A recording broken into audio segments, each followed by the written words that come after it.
to call me Crazy Joe, but now they can call me Batman. What up? Welcome back once again to the Necro Zoo. I am Bones.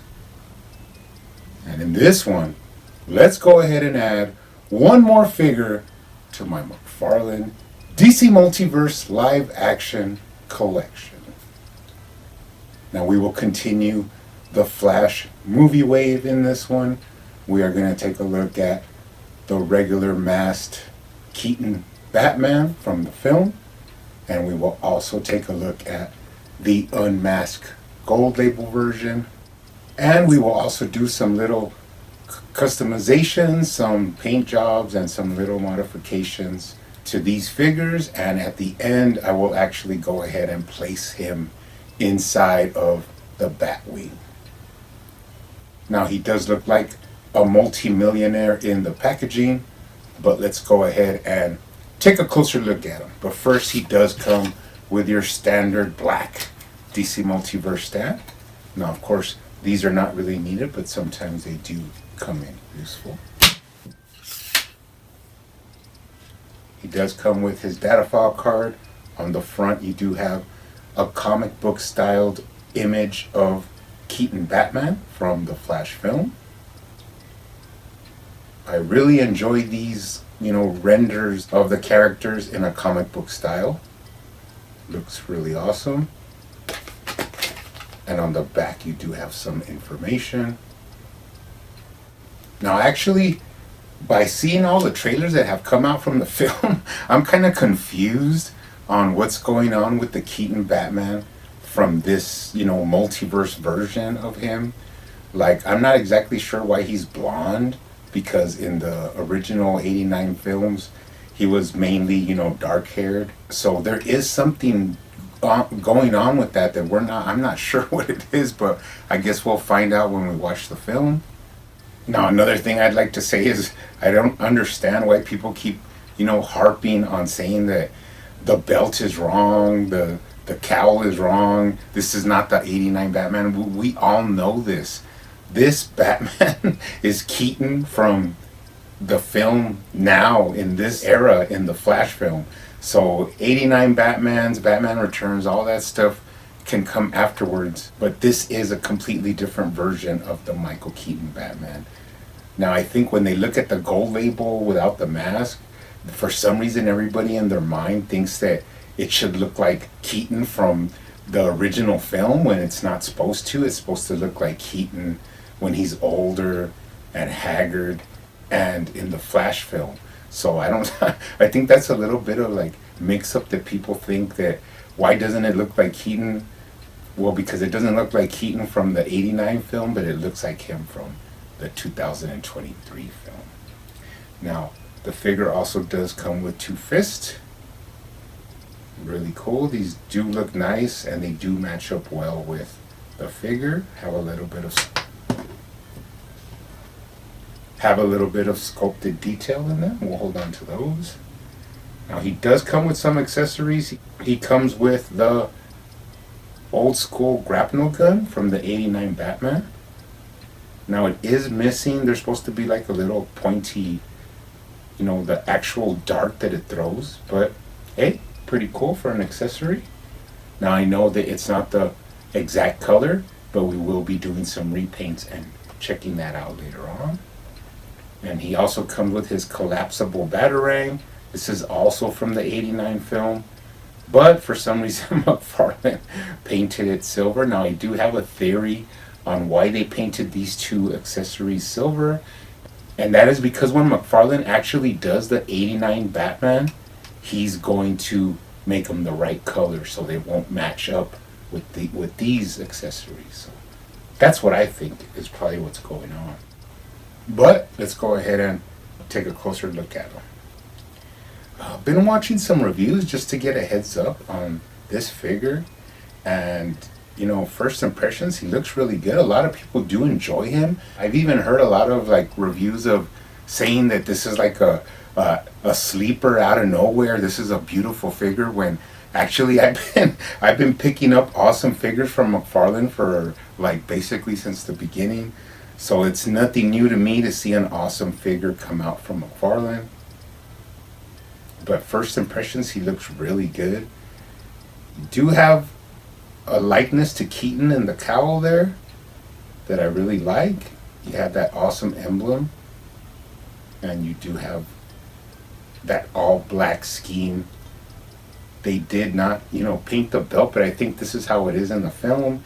And in fact, the original Keaton belt is a little bit different than this, I think. It has like a more round buckle, and it doesn't have so many capsules on it. But all in all, it looks like an awesome figure. Now, eventually, I am going to want to pick up multiples of these, if at all possible. I know right now it's pretty hard. They're going for a lot online. And if you don't find any in the wild, you're going to have to be paying a little bit more than retail. Hopefully another, some site comes into a fresh order of them. And then we, whoever can go ahead and order a couple of them. But yeah, I do want a couple of more of these Keaton figures. So all in all, looks really good. First impressions are great. Let's take a look at the head sculpt. Now, I really like this head sculpt. Looks a lot like Keaton. This part, where he's open in the cowl, you could see that they do have a little bit of like shading paint, like different tones, which is far from how the unmasked version looks. This one does have a little bit of wash on it already, and you could really see like the tint around the lips. So yeah, I really like the paint they used on this one. Now the eyes, they're a little bit askew. They're not exactly side-eye, but they do look a little bit to one side, to the left. But if you know me, you know that I actually prefer this, because that allows you to get the figure into stances like where he actually has a little bit of attitude and life to him, instead of having those, looking straight forward zombie dead eyes, which now I cannot unsee. Ever since I saw the first one, I just cannot unsee those uncanny valley eyes that just look out into space. It's just something that haunts my nightmares. But I do enjoy a little bit of a skew eye, which means not side eye, but a little bit, tilted to one side. And it actually works with this figure, giving him a little bit of, personality and attitude that you can actually read through the eyes. Really nice. You do have the classic cowl. I mean, it has you could see all the sculpt work that they did in it to give him the brow, the connection to the ears. All that stuff is sculpted in here into the cowl. Really awesome figure. Let's take a look at the articulation. You can look down really well. Now, I also just saw a review, I think yesterday, and the guy basically lifted up the head and said there's no way he's looking up. Maybe McFarlane did that to mimic like the old costume, but I kind of didn't believe that because of the way the head is separate from the neck, and he can look up actually really high. And this is without any kind of modding, so this is straight out the box. He could look up really almost straight up. So I don't know why that guy didn't put a little bit more force. Maybe he doesn't have any strength and he's a weakling. But yeah, this figure can look up a ton. Really nice. You got right to left, and you can tilt his head for some character. Awesome head sculpt by McFarlane. I really am starting to at first my Batfleck figure was like my favorite figure of this wave, but the more I have this one in hand, I'm actually really starting to like this Keaton Batman. Pretty nice.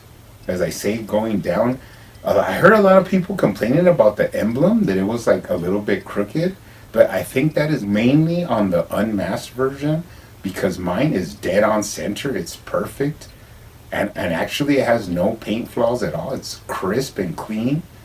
This is an awesome Batman logo. Really happy to get a clean version. And then going down into that belt and those trunks, you got a lot of cool piping lines and stylized line in the costume. Pretty nice. Let's take a look at the waist articulation. You do have side to side. You got that full tilt-a-whirl at the waist. You got a lower waist swivel and an upper chest swivel. And you can twist them, get them in some action poses. Let's check out the crunch. Now, surprisingly, he does have an awesome crunch. I'll actually show you here where that upper part of the torso actually goes all the way down and touches the belt. So you don't see that every day from McFarlane, and that might actually help in putting him inside of the Batwing. So great to have that articulation. And of course he can lean back. Per always with McFarlane figures, they have no problem leaning back. Pretty nice. Let's take a look at the shoulder. You do have that socket and bushing McFarlane shoulder joint, giving you a lot of range and twist in there. Got a bicep swivel, double jointed elbows. Actually look really nice. Then coming down, you do have shoulder pauldrons on this one, and I think if you can separate them a little bit to not have them, so tight, you could get more movement from that shoulder. But moving down, you have a little bit of texture, like a crazy kind of micro texture on the actual suit, and then it goes down into those classic Batman gauntlets with the spikes. Pretty nice. Into some grasping hands. Now, he does have a sculpted wrist ball joint that gives you all the McFarlane articulation, hinge, and swivel. And then go to the other side, it's the same thing. You got that pauldron going down into another grasping hand. Pretty awesome. Now, to get him in a T-pose, you do have to manipulate that pauldron up a little bit, but you can pretty much get pretty close. I mean, you're going to be missing a little bit because of the way the pauldrons are, but if you swivel them up, you can get a pretty decent negative Y pose. So yeah, it's not perfect, but you could also, if you wanted to, you could slide his pauldrons behind, and then you could actually get a more traditional T pose.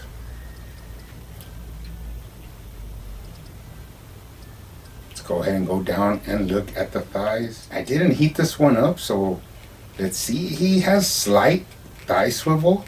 Now, I'm sure if you heat this up, you could, massage it out and get a little bit more movement, but he can move his boot slightly from side to side.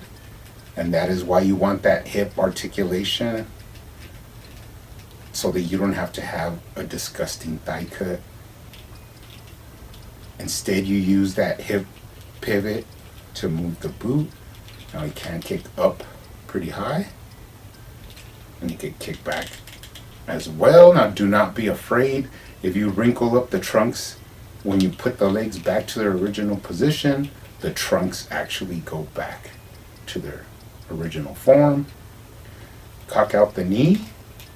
Does have that cool McFarlane hip swivel. Double jointed knees.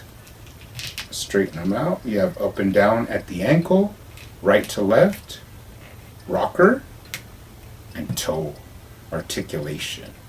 Now before we go, let's take a complete look at the lower body. I actually really like these boots. Love all the added piping detail that they put on the costume.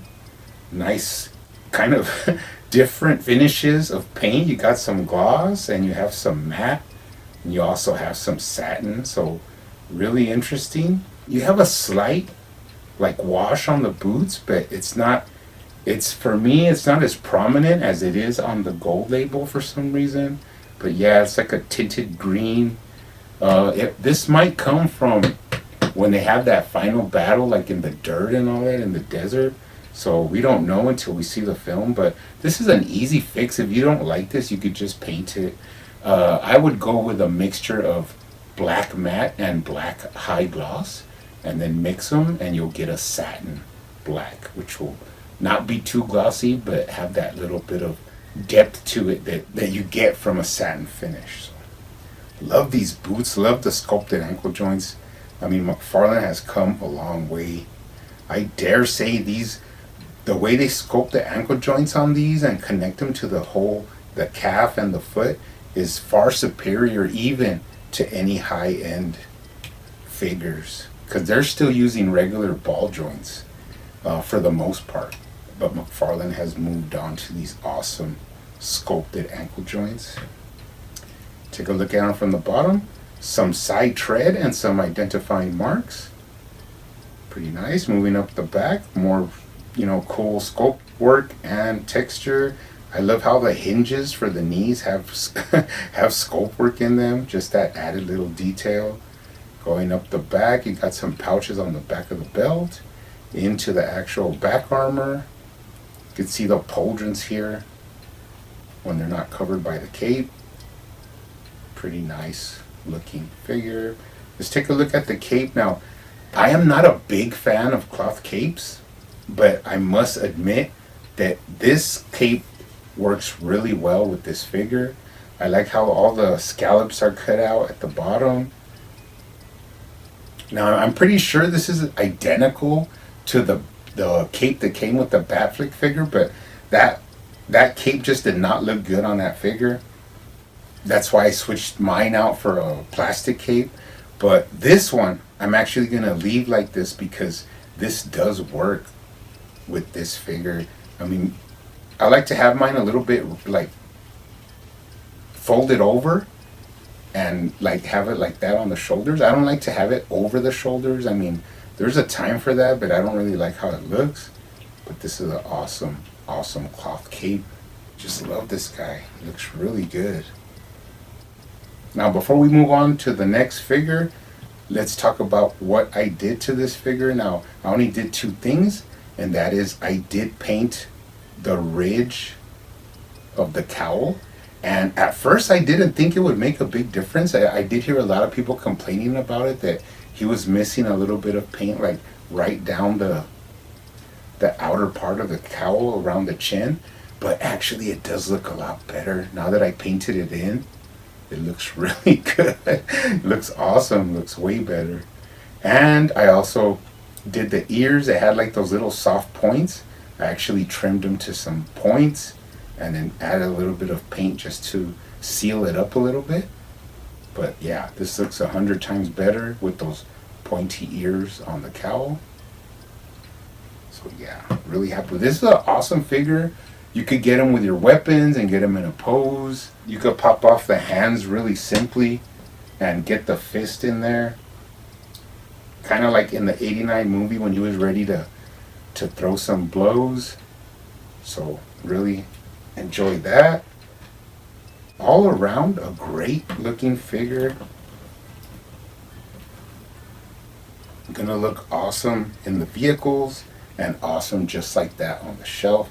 Also, you could do some custom work to make them look a little bit more like the '89, but I think the cowl is shaped a little bit differently. This one is more like, from the Flash film, and the older cowl is more like the one that was on Barry Allen Flash #2, the one that you can't move it at all.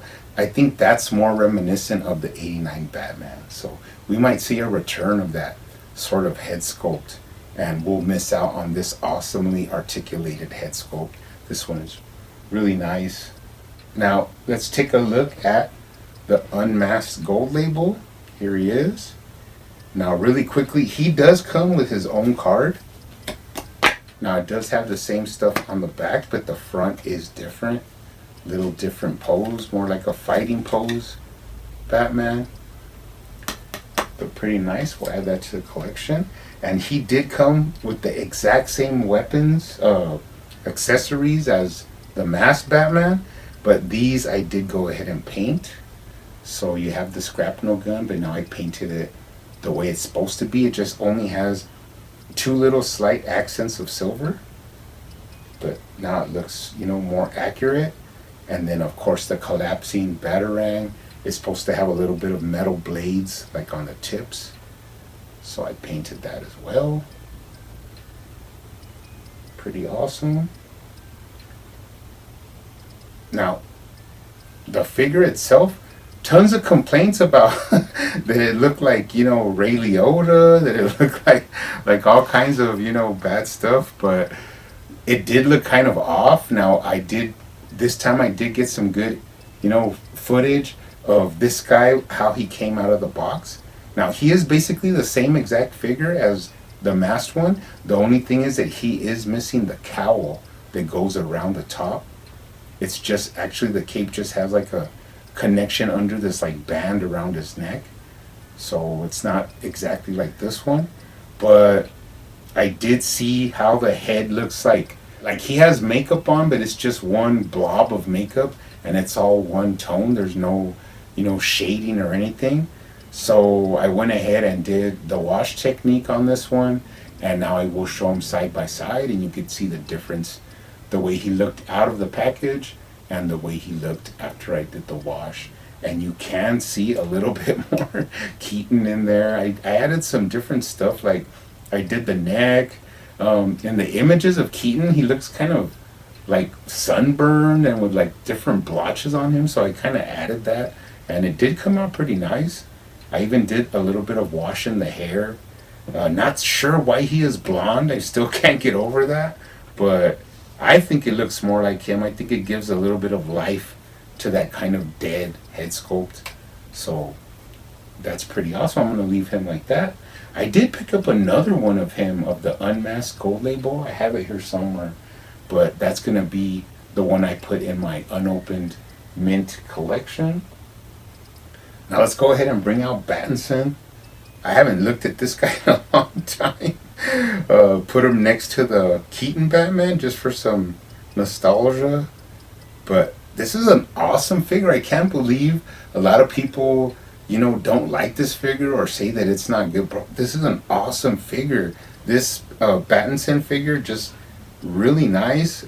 Tons of cool little details on the suit. The side eye is awesome. The way he looks, I think there's about 4 or 5 shots in the film where he has straight up side eye, so that is why McFarlane went with that look for him.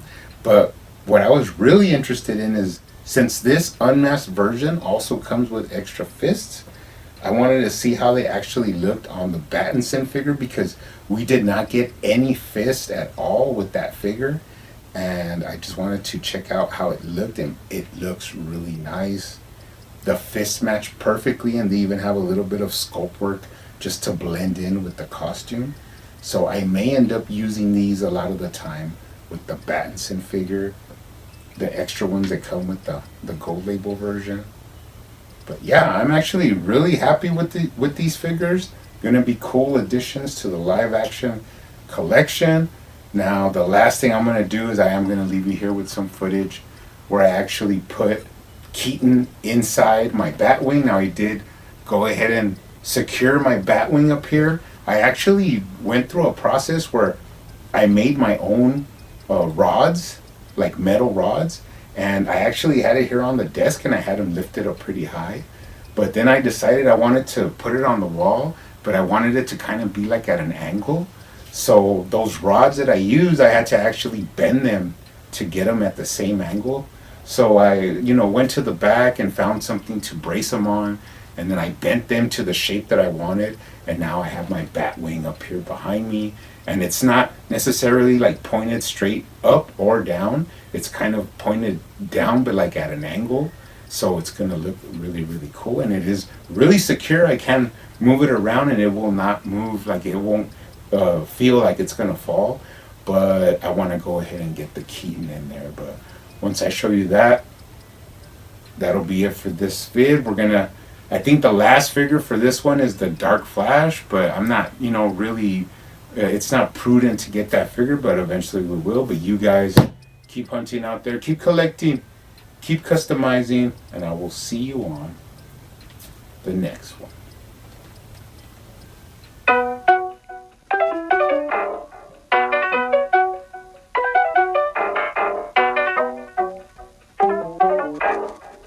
Call me Crazy Joe, but now they can call me Batman.